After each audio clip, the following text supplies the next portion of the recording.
బాబా key జై. మన ప్రీతముడైన మెహర్ బాబా కృపా కటాక్షంతో మనమంతా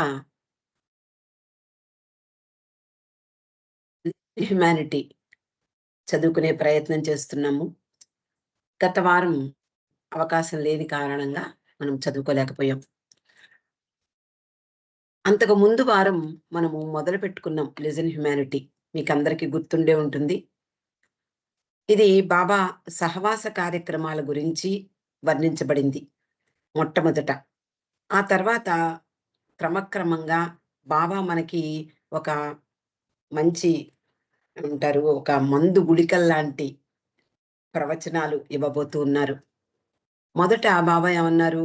అబ్బబ్బే! మీరసలు మిమ్మల్ని అంత దూరం నుండి నేను మిమ్మల్ని పిలిచింది వేదాంతపరమైనటువంటి విషయాలు, సుదీర్ఘ ప్రవచనాలు ఇవ్వడానికి కాదు సుమా. నా సహవాసంలో మీరందరూ హాయిగా మీ విషయాలన్నీ కూడా మరచిపోయి, మీ ఇంటి దగ్గర ఉండేటటువంటి మీ సమస్యలు, మీ కష్టాలు, మీ కుటుంబ విషయాలు ఇవన్నీ కూడా మరచిపోయి, భౌతికంగా ఎలాగైతే నా దగ్గరగా ఉన్నారో, మానసికంగా కూడా నా దగ్గరగానే ఉండండి అంటూ నెమ్మది నెమ్మదిగా లోపలికి తీసుకువెడుతున్నట్లుగా అనిపిస్తుంది మొదటి నుంచి మనం చదువుకుంటుంటే. బాబా మెహ్రాజాద్ నుండి మెహరాబాద్ రావడము, ఉదయమే రావడము, అలాగే ఆయన హాల్‌లో కూర్చుని ఉండగా అందరూ ఒక్కొక్కళ్ళే అంటే వచ్చినటువంటి సహవాసీయులందరూ కూడా ఆయనను దర్శించుకునేందుకు వరుసలో నిలబడుతూ ఆయన యొక్క స్పర్శా భాగ్యాన్ని లేదా ఆలింగన భాగ్యాన్ని పొందుతూ పరవశం పొందుతున్నారు. తర్వాత మళ్ళీ వాళ్ళు దర్శనం అవ్వగానే మళ్ళీ అక్కడ కింద కూర్చుని బాబా సహవాస కార్యక్రమంలో పాల్గొంటూ ఉన్నారు. బాబా చెప్పిన దాన్ని వినడానికి అంటే మౌనంగా ఉన్నటువంటి ఆయన సైగలు మనకి అర్థమయ్యే భాషలో, ఇంగ్లీష్ భాషలో అనువదించడానికి ఇరిచి సిద్ధంగా ఉన్నాడు. అలాగే అనేక అంటే ఇతర మండలి సభ్యులు కూడా అక్కడ కూర్చుని ఉన్నారు అని మనం గత వారంలో చదువుకున్నాం. బాబా అంటున్నారు, ఈ వారం రోజులు అంటే నాతో గడిపేటటువంటి వారం రోజులు అత్యంత విలువైనవి. అన్ని విషయాలు మరచిపోవడానికి ప్రయత్నించండి. దాని వలన మీ హృదయాలు పరిశుద్ధమవుతాయి. నేను ప్రవేశించడానికి వీలు కలుగుతుంది. మీకు అనేక బలహీనతలు ఉండవచ్చు. ఎన్నో తప్పులు చేసి ఉండవచ్చు. అలాగే మీ పేరు, మీ ప్రతిష్టలు, స్థితిగతులు, చదువులు, ఆధ్యాత్మిక విషయాల పట్ల మీ జ్ఞానము ఇవన్నీ మరిచిపోవడానికి ప్రయత్నించండి. ఇక్కడికి వచ్చింది మీకున్నటువంటి జ్ఞానాన్ని ప్రదర్శించడానికి కాదు. అన్నిటినీ మరచిపోయి అవతార పురుషుడైనటువంటి నా సన్నిధిలో నా సాన్నిధ్యాన్ని, నా సహచర భాగ్యాన్ని అనుభూతి పొందడానికే మిమ్మల్ని ఇక్కడికి నేను పిలిచాను అంటూ చిన్న చిన్న విషయాల్ని నెమ్మది నెమ్మదిగా మన హృదయాల్లోకి చొప్పిస్తూ ఉన్నట్లుగా మొట్టమొదట అలా ప్రారంభం జరిగింది. ఆ తర్వాత అక్కడికి వచ్చినటువంటి వాళ్ళందరి ఆరోగ్యం మీద దృష్టి పెట్టారు బాబా. మీ ఆరోగ్యం జాగ్రత్త సుమా అంటూ, ఏమాత్రం అనారోగ్యానికి గురైనా నిర్లక్ష్యం చెయ్యకండి. ఇక్కడ మీకు కావలసిన వైద్యాన్ని అందించేటటువంటి వైద్యులున్నారు. లేదా హోమియోపతి కావాలంటే పాద్రి ఉన్నాడు. అలాగే ప్రేమతో బాధపడేటటువంటి వాళ్ళకి నేనున్నాను. వాళ్ళ యొక్క అనారోగ్యాన్ని అంటే ప్రేమ తాపాన్ని తగ్గించడానికి నేనిక్కడే ఉన్నాను అంటూ చెప్పారు. అంటే ఆరోగ్యం ఎంత ముఖ్యం అంటే భౌతికంగాను, మానసికంగాను మనము సంసిద్ధంగా ఉండకపోతే ఏ విషయమైనా చిన్న విషయాలు కానివ్వండి, పెద్ద విషయాలు కానివ్వండి, ముఖ్యంగా ఆధ్యాత్మిక విషయాలు మన లోపలికి వెళ్ళాలి అంటే, మనం అవగాహన చేసుకోవాలి అంటే, మనం స్థిరంగా అంటే ఆరోగ్యంగా ఉండాలి. మానసికంగాను, భౌతికంగాను కూడా. అయితే మొన్న చదువుకున్నాం. వాళ్ళందరికీ నెమ్మదిగా చిన్న చిన్న విషయాల్ని బోధిస్తూ ఉండగా వాళ్ళందరికీ కొంచెం కొంచెం ఆవలింతలు వస్తూ ఉన్నాయి. అందరూ కొంచెం రిలాక్స్డ్‌గా కూర్చుంటూ ఉన్నారు. వెంటనే బాబా మనము ఏడు పెంకులాట ఆడదాము అంటూ వరండాలో 2 జట్లుగా ఏర్పరిచి బాబా ఏడు పెంకుల ఆట ఆడించారు. ఇక ఈ రోజు విషయంలోకి వస్తే ఆట ముగిసింది అని బాబా లోపలికి వచ్చేసారు. అందరూ కూడా హాల్ లోపలికి వచ్చారు. బాబా సహవాస కార్యక్రమానికి ముందు రోజు రానటువంటి వాళ్ళు, అంటే ఆ రోజే వచ్చినటువంటి వాళ్ళు ఇంకా బాబా దర్శనం చేసుకోలేదు. కాబట్టి బాబా దర్శనానికి వాళ్ళందరూ కూడా వేచి ఉన్నారు. ఇంతలో ఒక వ్యక్తి నవ్వుతూ ఒక పెద్ద పూలదండను మోయలేక తీసుకువస్తున్నట్ట. అది చూసి బాబా చాలా నవ్వుకున్నారు. ఎందుకంత అవస్థ పడతారు వీళ్ళు అంటూ. అతడు దగ్గరికి రాగానే బాబా ఊరుకోరు కదా! ఏదో ఒక రకంగా హాస్యంగానో, లేదా వాళ్ళని టీజ్ చేసేటట్లో ఏదో ఒక రకంగా మాట్లాడతారు. బాబా అడుగుతున్నారు, "ఇంత పెద్ద పూలదండను తీసుకురావడానికి ఎంతో శ్రమ పడుతున్నావు. దీనికోసం ఎంత ఖర్చు పెట్టావేమిటి?" అని అడిగారు. అతడు వెంటనే, అంటే ఆలోచించకుండా ఒక్కొక్కసారి వెంటనే సమాధానం చెప్తూ ఉంటాం. అలా రూ. 10 అని వెంటనే అరిచాట. అది చూసి అందరూ ఒక్కసారి నవ్వారు.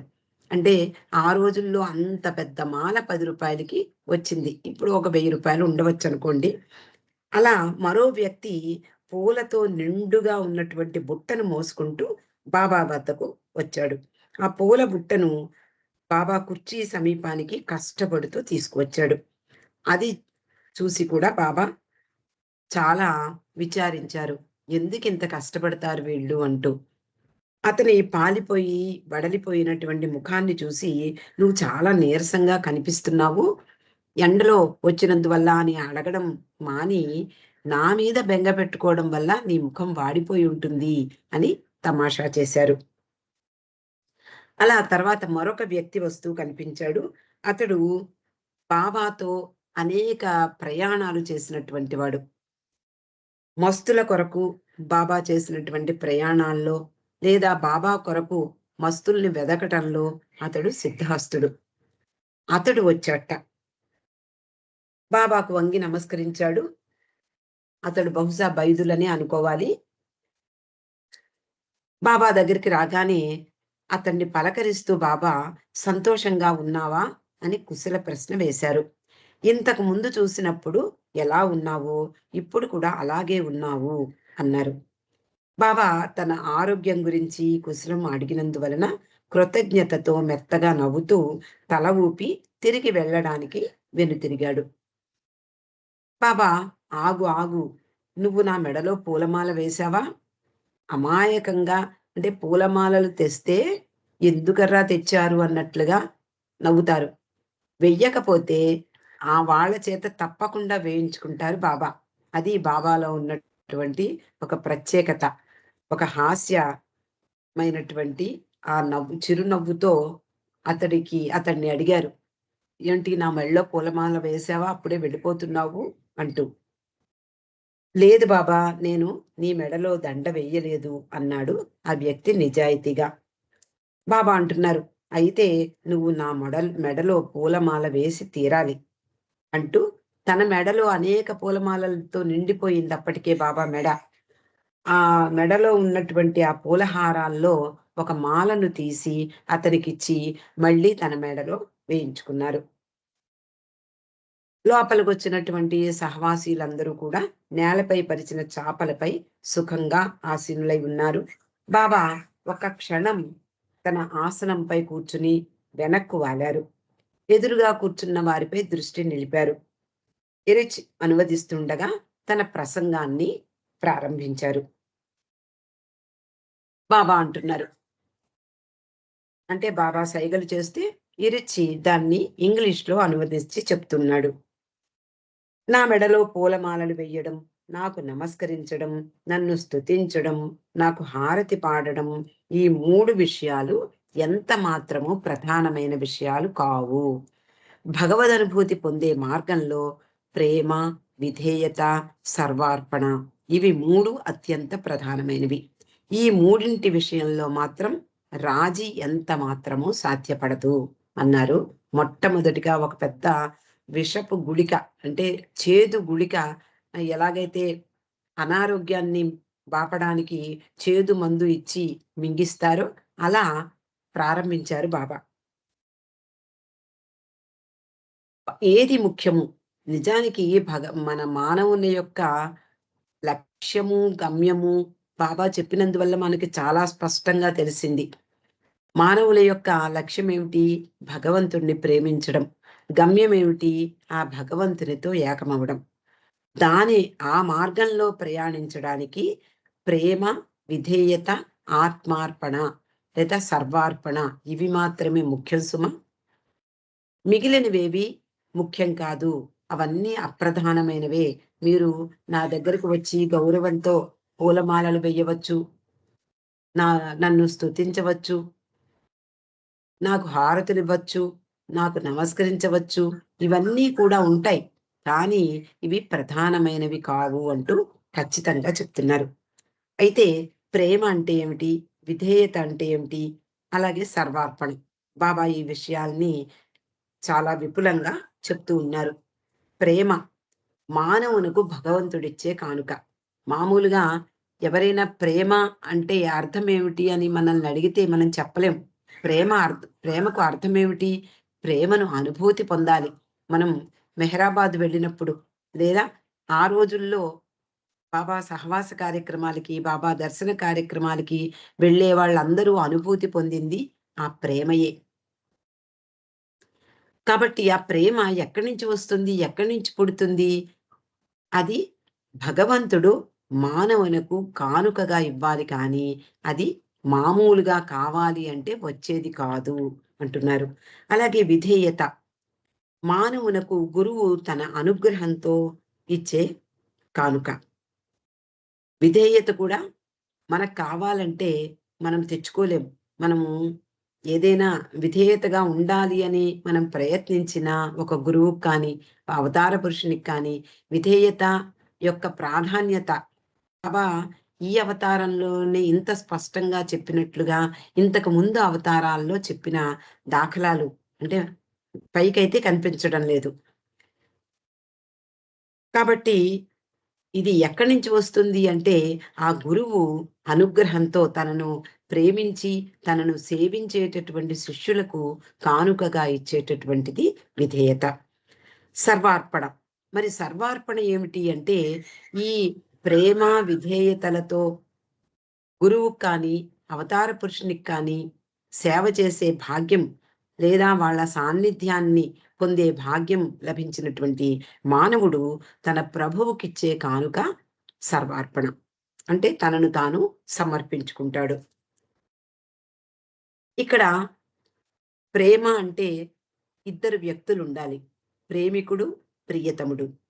ఒకళ్ళు ప్రేమించేవాళ్ళు, ఒకళ్ళు ప్రేమ ప్రేమను పొందేవాళ్ళు. అలా ప్రేమికుడు, ప్రియతముడు ఉన్నప్పుడు ప్రేమికుడు ప్రియతముని ఇచ్ఛను అనుసరించాలని కోరుకుంటాడు. అంటే ప్రేమికుడి యొక్క లక్షణము చెప్తున్నారు బాబా.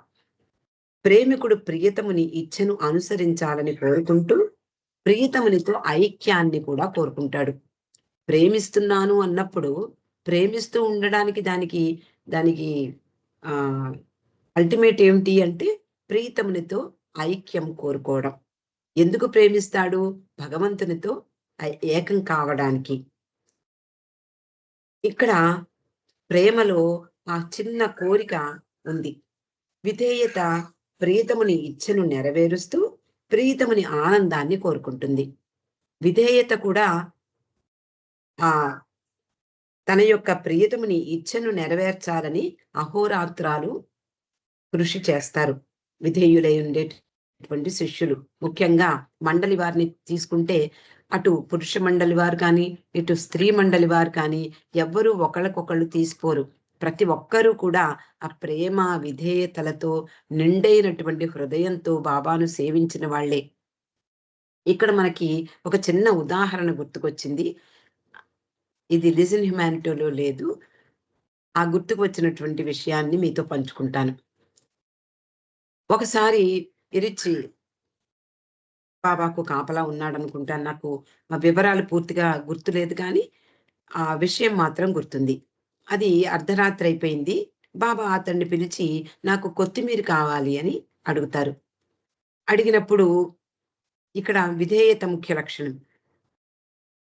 ఆయన దగ్గర సేవ చేస్తూ, ఒక మండలి సభ్యునిగా ఉన్నటువంటి ఇరిచి యొక్క లక్షణమేమిటి? ఆయనకు విధేయత చూపించడం. ఆయన ఇచ్చను నెరవేర్చడం. కాబట్టి ఆయన కోరినటువంటి ఆ కొత్తిమీరని తేవాలని అతడు ప్రయత్నిస్తాడు. అర్ధరాత్రి అయిపోయింది. నిజానికి మామూలుగా ఈ రోజుల్లో అయితే మనకి ఫ్రిడ్జుల్లో ఉంటుంది. యాహ్! లేదా మన ఇంట్లో లేకపోయినా పక్క వాళ్ళని అడిగినా ఇస్తారు. అంత అర్జెంట్ అయితే. కానీ ఆ రోజుల్లో అలాంటి వెసులుబాట్లు లేవు. ఇరిచి మార్కెట్‌కి వెళ్ళి, మార్కెట్‌లో ఉన్నటువంటి షాపును తెరిపించి తేవాలి. అలా ఇరిచి వెళ్తాడు. వెళ్ళినప్పుడు నిజానికి అక్కడ జరిగిందేమిటి అంటే, ఆ ఉదయమే ఆనాటి ఉదయం ఆహ్, ఎవరైతే అమ్ముతారో ఈ కాయగూరలు అంటే విరివిగా ఆ రోజుల్లో దొరికేవి కావు. ఒకే ఒక షాపో, 2 షాపులో ఉంటాయి. ఆ షాపు అతనితో ఇరిచి గొడవ పెట్టుకున్నాడు ఆ రోజు పొద్దున్నే. గొడవ పెట్టుకుని అంటే ఏదో బహుశా సరిగ్గా కూరగాయలు కడగటం లేదనో ఏదో సంథింగ్ అలా గొడవ జరిగింది. గట్టిగా అరిచి వెళ్ళిపోతాడు ఎరిచి. కానీ అదే రాత్రి బాబా యొక్క ఆదేశాన్ని అనుసరించి అతన్నే నిద్రలేపి కొత్తిమీర అడగవలసిన పరిస్థితి ఏర్పడింది. నిజానికి ఎంత గిల్టీగా ఉంటుంది. అప్పుడు మామూలుగా ఎవరైనా అయితే చాలు చాలులేవయ్యా వచ్చావు. పొద్దున్నంత గొడవ పెట్టావే. ఇప్పుడు నేనే అవసరం వచ్చానా? ఇలాంటి మాటలన్నీ వస్తాయి. కానీ తప్పదు. ఎలాగైనా బాబా యొక్క కోరిక తీర్చాలి. అతడు వెళ్ళి ఆ షాప్ అతన్ని లేపి, "బాబు ఒక అర్జెంట్ పని మీదొచ్చాను. మా పెద్దన్న గారున్నారు. ఆయన అటు ఇటు కాకుండా ఉన్నారు. చివరి దశకు వెళ్ళిపోయారు. కాబట్టి ఆయన కోరిక కొత్తిమీర కావాలని. కాబట్టి నువ్విస్తే నేను తొందరగా వెళ్ళిపోతాను" అని అతన్ని బతిమాలి తీసుకొని రావడం జరిగింది.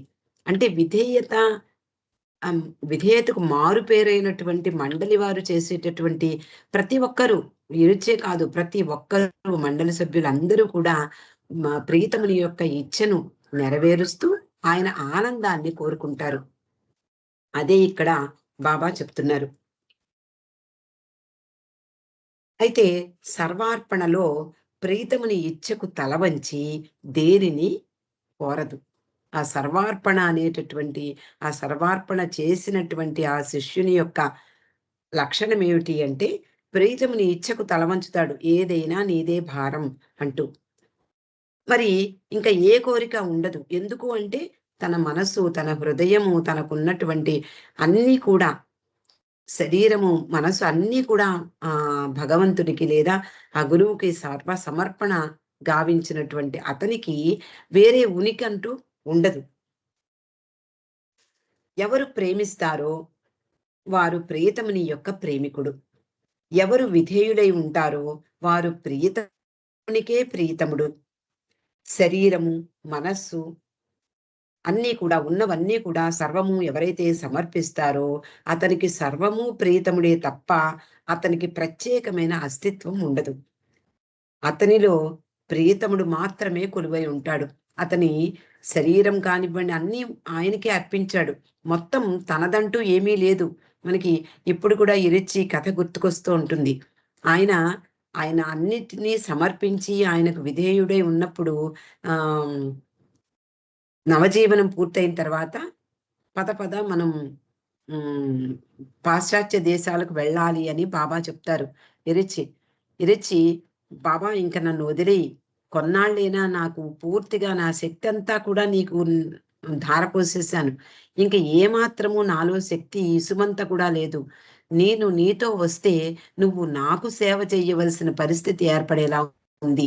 కాబట్టి నేను రాలేను బాబా వదిలేయి అంటే, అయితే నువ్వు నా దగ్గర ఉండవలసిన అవసరం లేదు. వెళ్ళిపో అంటారు. వెళ్ళిపో అన్నప్పుడు మరి దానికి కూడా తల వంచాలి గదా! ఆయన ఇచ్ఛను నెరవేర్చాలి కదా! కాబట్టి ఆయన అర్ధరాత్రి అయ్యాక నెమ్మదిగా ఆహ్, తనకున్న వస్తువులేమీ లేవు.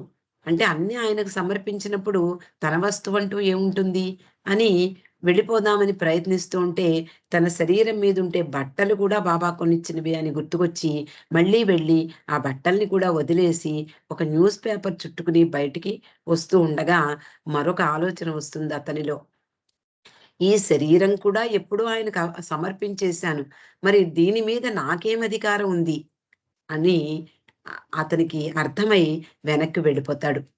అప్పుడు బాబా మర్నాడు పిలిచి అతనికి వేరే పని అప్పచెప్తారు. అలా ఉంటుంది విధేయుని యొక్క లక్షణం, యొక్క లక్షణం. ఎవరైతే సర్వము మనసు, శరీరం అన్నీ సర్వము సమర్పిస్తారో అతనికి ప్రియతముడే తప్ప మరొక ధ్యాస ఉండదు. అతనికి ప్రత్యేక అస్తిత్వం, ఉనికి అనేది ఉండదు. అతనిలో పూర్తిగా ప్రియతముడే కొలువై ఉంటాడు. అందువలన బాబా చెప్తున్నారు, ప్రేమ కంటే విధేయత, దానికంటే సర్వార్పణ ఉన్నతమైనవి. ఈ మూడింటిని ఒక్క మాటలో చెప్పాలి అంటే అదే దైవీ ప్రేమ అంటున్నారు. బాబా ఇంకా చెప్తున్నారు ప్రేమ గురించి. ప్రేమ గురించినటువంటి గ్రంథాలు అనేకం కనిపిస్తూ ఉంటాయి. గద్యాలు, పద్య రచనలు ఇవన్నీ పుంఖానుగా లైబ్రరీల నిండా మనకి కనిపిస్తాయి.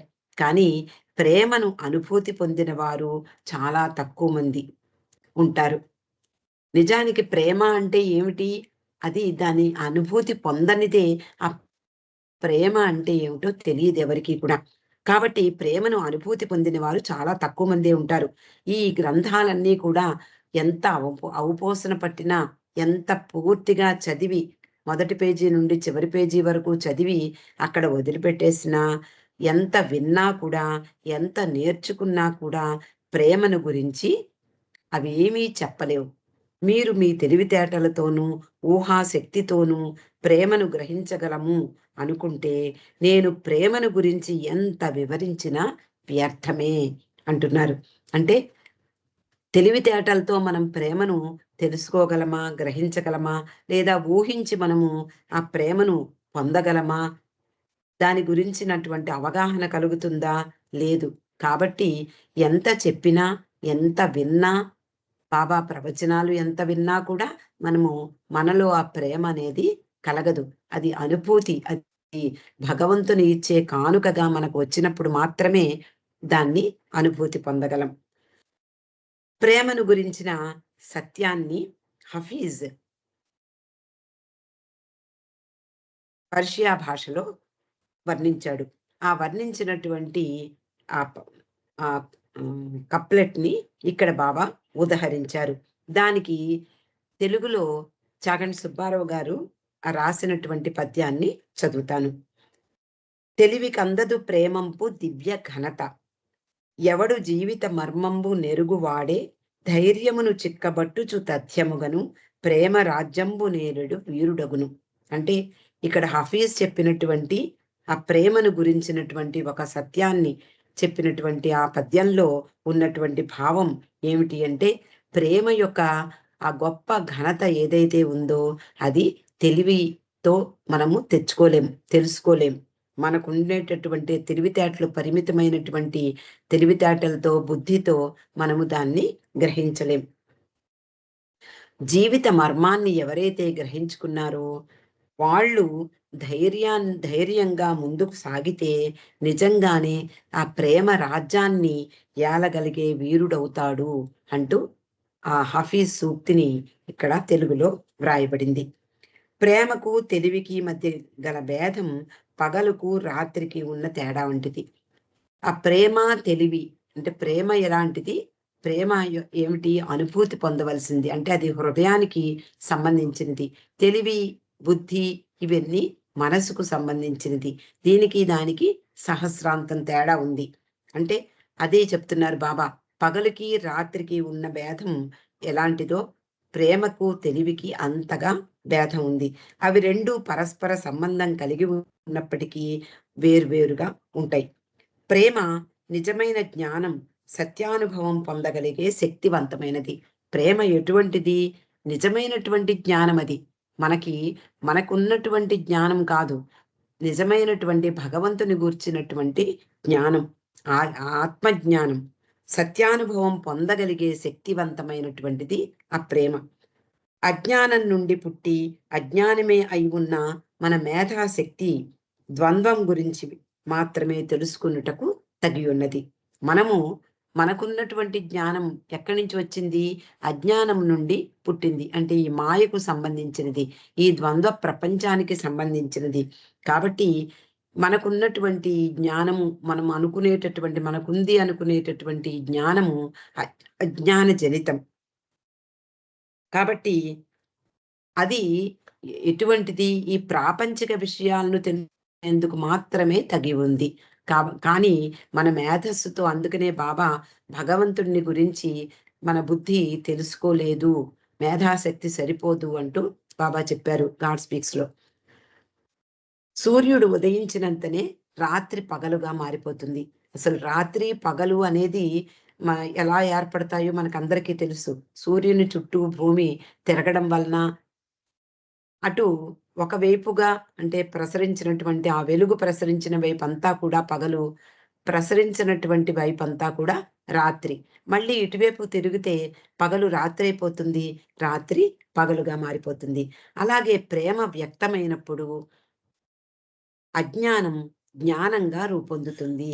అంటే ఆ ప్రేమ అనేది మనలో జనించినప్పుడు మనలో ఉండేటటువంటి అజ్ఞానము అనే తెర తొలగిపోతుంది. అది ఆత్మజ్ఞానంగా సాక్షాత్కరిస్తుంది.